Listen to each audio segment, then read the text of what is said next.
नमस्कार दोस्तों, स्वागत है आप सभी का हमारे सीपीएस क्लासेस पर। दोस्तों, हम परमाणु संख्या के बारे में अध्ययन कर रहे थे, जिसमें हमने पहले वीडियो में विभिन्न वैज्ञानिकों द्वारा दिए गए सिद्धांतों के बारे में अध्ययन किया था, जैसे कि डाल्टन का परमाणु सिद्धांत, थॉमसन का परमाणु सिद्धांत, रदरफोर्ड का परमाणु सिद्धांत एवं नील बोर का परमाणु सिद्धांत। साथ ही हमने न्यूट्रॉन के बारे में जाना था। दोस्तों, आज की इस वीडियो में हम परमाणु संख्या, द्रव्यमान संख्या, संयोजकता, समभारिक, समस्थानिक, समन्यूट्रॉनिक एवं समस्थानिकों के क्या क्या उपयोग है, क्या क्या उपयोग में हम लाते हैं, इसके बारे में अध्ययन करेंगे। तो ठीक है दोस्तों, चलिए वीडियो को आगे बढ़ाते हैं और हम सबसे पहले परमाणु संख्या के बारे में जानते हैं कि परमाणु संख्या क्या होता है। हमने सबसे पहले क्या देखा था, पिछले वीडियो में हमने परमाणु के बारे में जाना था। जैसे हमारे पास क्या है, ये परमाणु है, हमारे पास क्या है, ये परमाणु है। तो परमाणु के मध्य में है ना, जिसको हम क्या कहते हैं, नाभिक कहते हैं।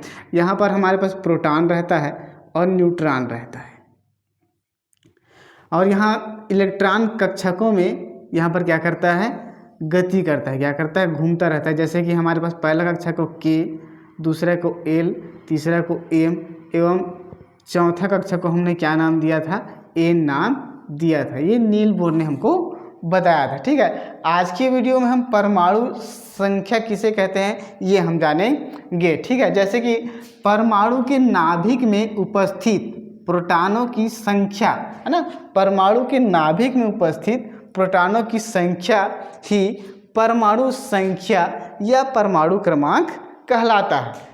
परमाणु के नाभिक में उपस्थित प्रोटॉनों की संख्या ही परमाणु संख्या या परमाणु क्रमांक कहलाती है। साथ ही जितने प्रोटॉन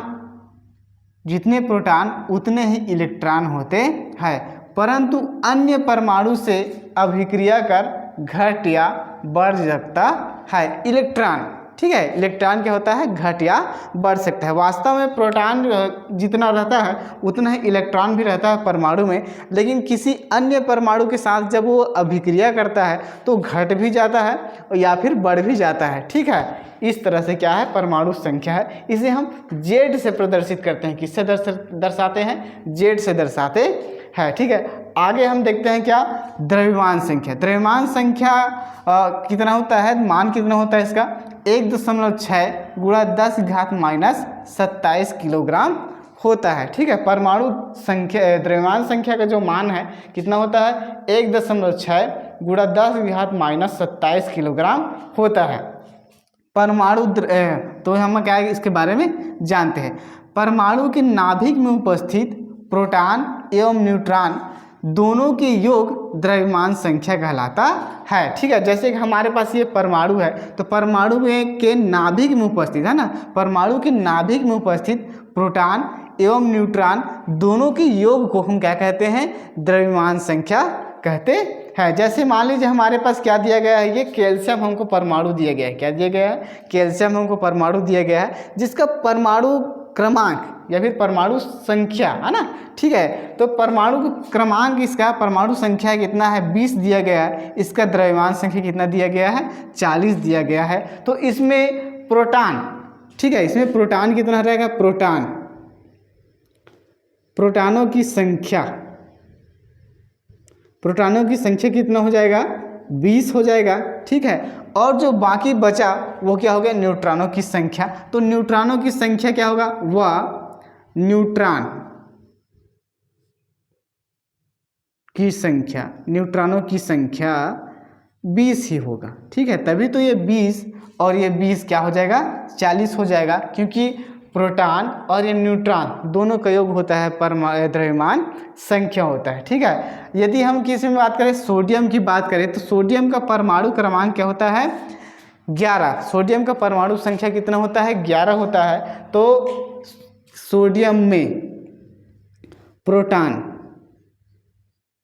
की संख्या कितना हो जाएगा, तो प्रोटॉन की संख्या क्या हो जाएगा, 11 हो जाएगा, क्योंकि इसका परमाणु संख्या कितना होता है, 11 होता है। वह न्यूट्रॉनों की संख्या, न्यूट्रॉन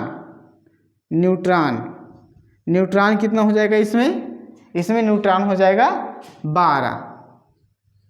कितना हो जाएगा, 12 होगा। ठीक है, न्यूट्रॉन की संख्या क्या हो जाएगा इसमें, 12 हो जाएगा। ठीक है, परमाणु के, ठीक है, ये हो जाएगा हमारा क्या हो जाएगा, न्यूट्रॉन की संख्या।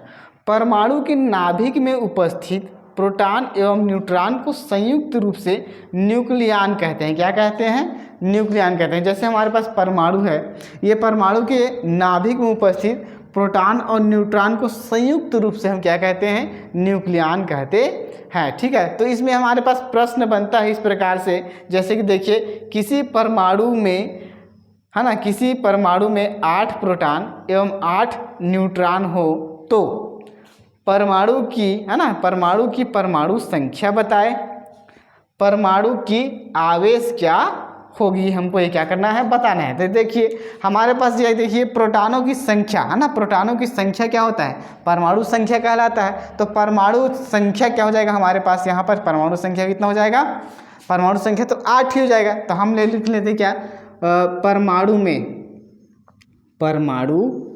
में प्रोटॉनों की संख्या, हमको पूछा क्या गया है, परमाणु संख्या पूछा गया है, तो प्रोटॉनों की संख्या ही क्या कहलाता है, परमाणु संख्या कहलाता है। तो परमाणु में, है ना, ठीक है, परमाणु में परमाणु की संख्या लिख लेते हैं। क्या लिख लेते हैं हम, परमाणु की संख्या, परमाणु की संख्या बराबर क्या हो जाएगा हमारा, 8 ही हो जाएगा। ठीक है, उसके बाद दूसरा सवाल हमको क्या दिया गया है, परमाणु की आवेश, परमाणु की आवेश। तो हम ले लेते हैं परमाणु की आवेश, परमाणु की आवेश हम जान लेते हैं। क्या जान लेते हैं, परमाणु की आवेश। ठीक है, तो परमाणु के आवेश हमको जानना है। तो क्या हमारे पास ये प्रोटॉनों की संख्या कितना दिया गया है, हमको 8 दिया गया है। तो प्रोटॉनों की संख्या और इलेक्ट्रॉन की संख्या दोनों क्या होता है, समान होता है। यहाँ पर हमने लिखा भी है, क्या देखा, देखिए हमने क्या लिखा है, साथ ही जितने प्रोटॉन उतने ही इलेक्ट्रॉन होते हैं। तो यदि मान लीजिए कोई परमाणु है हमारे पास, तो उसमें प्रोटॉन की संख्या यदि 8 है तो इलेक्ट्रॉन की संख्या भी कितना होगा, 8 ही होगा। तो हमारा जो आवेश होगा क्या होगा, आवेश के बारे में हम जान लेते हैं। तो आवेश में हमको दिया गया है प्रोटॉन की संख्या, प्रोटॉन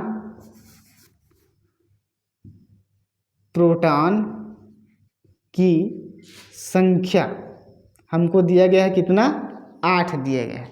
तो इसमें इलेक्ट्रॉन की संख्या कितना होगा, तो हम देख लेते हैं इलेक्ट्रॉन की संख्या, इलेक्ट्रॉन की संख्या कितना होगा, जितना प्रोटॉनों की संख्या होता है उतना इलेक्ट्रॉनों की संख्या होता है। तो ये हमारे पास प्रोटॉन किस में रहता है, धन आवेश में रहता है, और इलेक्ट्रॉन किस में रहता है, ऋण आवेश में रहता है। तो ये हो जाएगा हमारे पास -8। तो इसका जो आवेश हो जाएगा क्या हो जाएगा, ये माइनस और ये प्लस क्या हो जाएगा, माइनस हो जाएगा। तो इसका आवेश क्या हो जाएगा, 0 हो जाएगा। क्या हो जाएगा, 0 हो जाएगा, इस तरह। ठीक है, अगले टॉपिक के बारे में हम जानते हैं। अगले टॉपिक क्या हो जाएगा हमारा, संयोजकता। ठीक है, तो अगली टॉपिक में हम किसके बारे में जानेंगे, संयोजकता के बारे में जानेंगे। ठीक है, हमको इसको मिटाना पड़ेगा। ठीक है, तो इसको मिटा लेते हैं। उसके बाद हम किसका अध्ययन करेंगे, इसके बाद हम क्या देखेंगे, संयोजकता के बारे में अध्ययन करेंगे। ठीक है,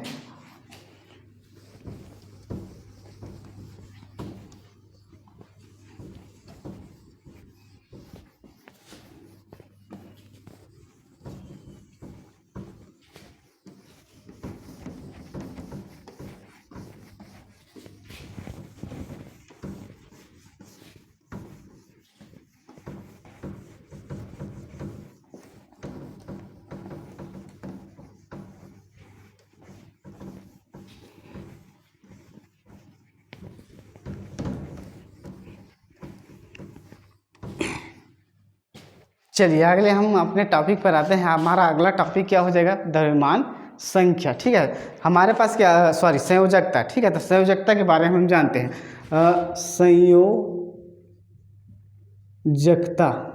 ठीक है, तो संयोजकता क्या होता है हम जानते हैं। ठीक है, तो संयोजकता क्या होता है, परमाणु, है ना, परमाणु जो होता है हमारे पास, उसके उसके अंतिम कक्षा में क्या हमको क्या होता है, देखना होता है ना। ठीक है, तो संयोजकता क्या होता है हमारे पास, ये समझते हैं। संयोजकता होता है हमारा किसी परमाणु के, है ना, अपने अक्रिय, है ना, अक्रिय गैस विन्यास प्राप्त करने के लिए जितने इलेक्ट्रॉन की लेने की आवश्यकता होती है, अथवा जितने इलेक्ट्रॉन की त्यागने की आवश्यकता होती है उसी को हम क्या कहते हैं, संयोजकता कहते हैं। जैसे कि हमारे पास क्या है जैसे हमारे पास क्या ले लेते हैं, हम एल्यूमिनियम ले लेते हैं। क्या ले लेते हैं, एल्यूमिनियम। अब हमारे पास परमाणु है क्या, हमारे पास परमाणु के रूप में दिया गया है एल्यूमिनियम। अब हमको इसको क्या जानना है, इसकी संयोजकता जानना है, तो हमको क्या जानना होगा, इसका इलेक्ट्रॉनिक विन्यास। एल्यूमिनियम का परमाणु क्रमांक कितना होता है, 13 होता है। ठीक है, तो इसका संयोजकता हमको जानना होगा। तो क्या करेंगे, हम इसका इलेक्ट्रॉनिक विन्यास निकालेंगे। तो पहले कक्षक में हमारा 2 इलेक्ट्रॉन हो जाएगा, दूसरे में 8 हो जाएगा, और तीसरे कक्षक में कितना हो जाएगा,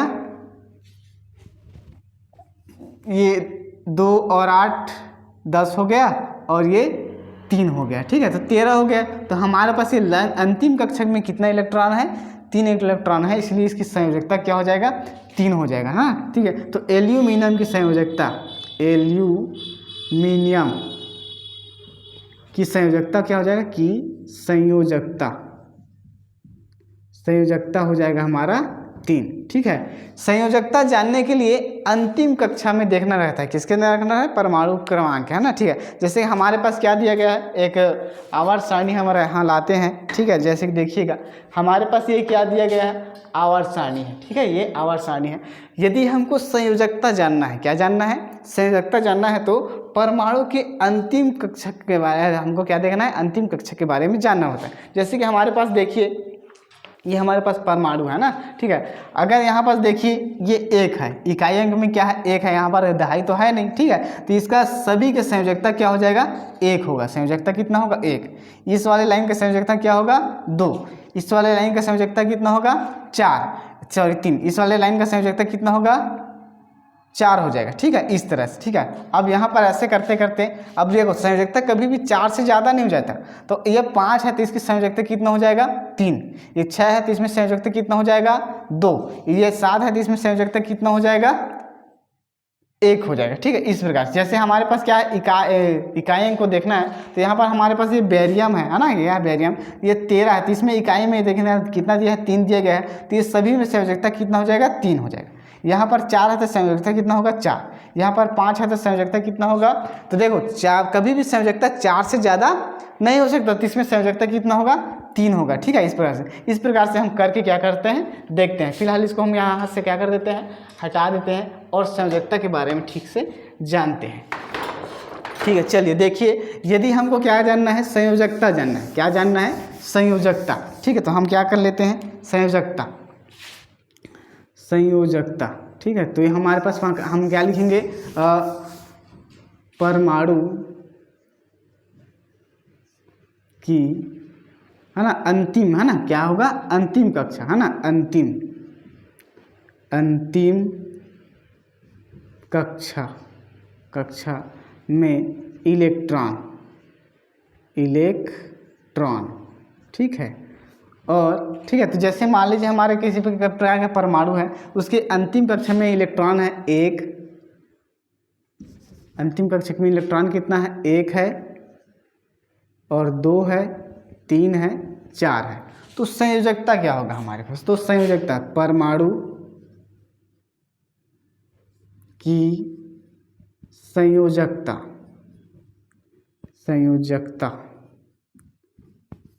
ठीक है, तो परमाणु की संयोजकता क्या हो जाएगा हमारे पास, इसका संयोजकता होगा 1, इसका संयोजकता होगा 2, इसका संयोजकता होगा 3, इसकी संयोजकता होगा 4। ठीक है, यदि अंतिम कक्षक में, है ना, अंतिम कक्षक में हमारे पास ये क्या हो जाएगा, इलेक्ट्रॉनों की संख्या। ठीक है, यदि इलेक्ट्रॉनों की संख्या अंतिम कक्षक में कितना हो जाए, 5 हो जाए, 6 हो जाए, 7 हो जाए, और 8 हो जाए। ठीक है, यदि इस प्रकार से हो जाता है तो संयोजकता क्या हो जाएगा हमारे पास, इसकी संयोजकता होगा 3, इसका संयोजकता होगा 2, इसकी संयोजकता होगा 1, और यहाँ पर संयोजकता क्या होगा, 0 होगा। इस प्रकार से संयोजकता होगी। ठीक है, चलिए अगला टॉपिक के बारे में हम अध्ययन करते हैं। अगला हमारा क्या दिया गया है, समस्थानिक। क्या है, समस्थानिक के बारे में जानते हैं।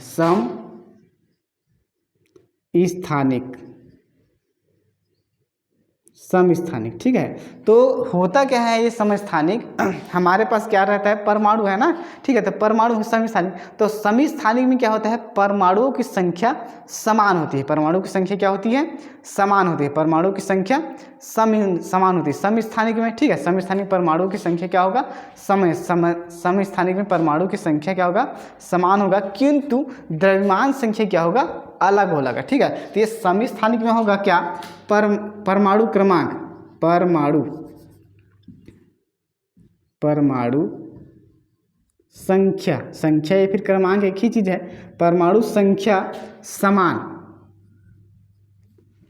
व द्रव्यमान संख्या, द्रव्यमान हमने जान लिया, द्रव्यमान बराबर क्या होता है, प्रोटॉनों की संख्या और न्यूट्रॉनों की संख्या दोनों का योग को क्या कहते हैं, हम द्रव्यमान संख्या कहते हैं। तो द्रव्यमान है ना, परमाणु संख्या समान एवं द्रव्यमान संख्या अलग होता है। ठीक है, ये होता है हमारा समस्थानिक। तो समस्थानिक में क्या होगा, हमारे पास परमाणु संख्या समान व द्रव्यमान संख्या अलग अलग होगा। ठीक है, देखिए जैसे कि हमारे पास हाइड्रोजन है, क्या होता है, हाइड्रोजन है। ठीक है, तो हाइड्रोजन का जो समस्थानिक है, ठीक है, समस्थानिक है वो क्या होता है, हाइड्रोजन के 3 समस्थानिक है, प्रोटियम, ड्यूटियम, ड्यूटेरियम है, ड्यूटियम, ट्राइटियम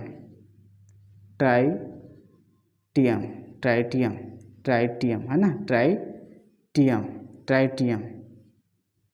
ट्राइटेनियम। ठीक है, ड्यूटेरियम, टाइटेनियम। ठीक है, ये क्या हो जाएगा, प्रोटेनियम हो गया हमारे पास, प्रोटेनियम। ठीक है, होगा क्या हमारे पास, प्रोटेनियम। ठीक है, होगा क्या हमारे पास, प्रोटेनियम होगा, ड्यूटेरियम होगा और ड्यूटेरियम होगा, ट्राइटियम होगा। ठीक है, तो हमारे पास ये होगा क्या, प्रोटियम,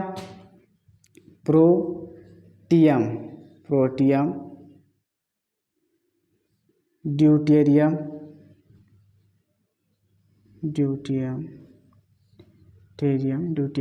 और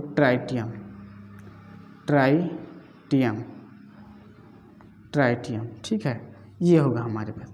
तो इसमें होता क्या है, हमारे पास ये हाइड्रोजन इसमें भी रहेगा।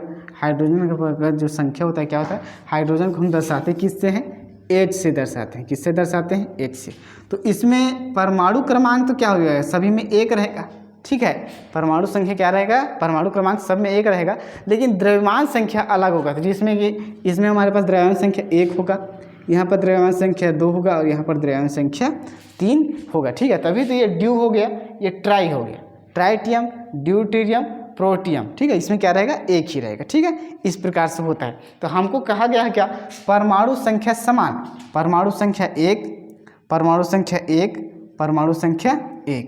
द्रव्यमान संख्या अलग अलग होगा, द्रव्यमान संख्या 1, द्रव्यमान संख्या 2, द्रव्यमान संख्या 3 है इसमें। ठीक है, तो द्रव्यमान संख्या अलग हुआ, लेकिन परमाणु की जो संख्या हो क्या हो गया, समान है। ठीक है, इसी प्रकार से क्या होता है, ये कार्बन में भी होता है। ठीक है, तो कार्बन में क्या हो जाएगा, ये कार्बन है, यदि मान लीजिए इसमें क्या हो जाता है, कार्बन, तो कार्बन में क्या हो जाता है, ये कार्बन में कार्बन का संयोजकता परमाणु क्रमांक 6, कार्बन का परमाणु क्रमांक 6 होगा, कार्बन का परमाणु क्रमांक 6 होगा, लेकिन यहाँ पर ये द्रव्यमान संख्या क्या हो जाएगा, 12, 13 और ये 14 हो जाता है। ठीक है, इस प्रकार से होता है कार्बन। ठीक है, तो फिलहाल एक ही से हम समझ लेते हैं, एक ही उदाहरण से। ठीक है, अब आगे हम किसके बारे में समझते हैं, समभारिक के बारे में। किसके बारे में समझते हैं, समभारिक। ठीक है,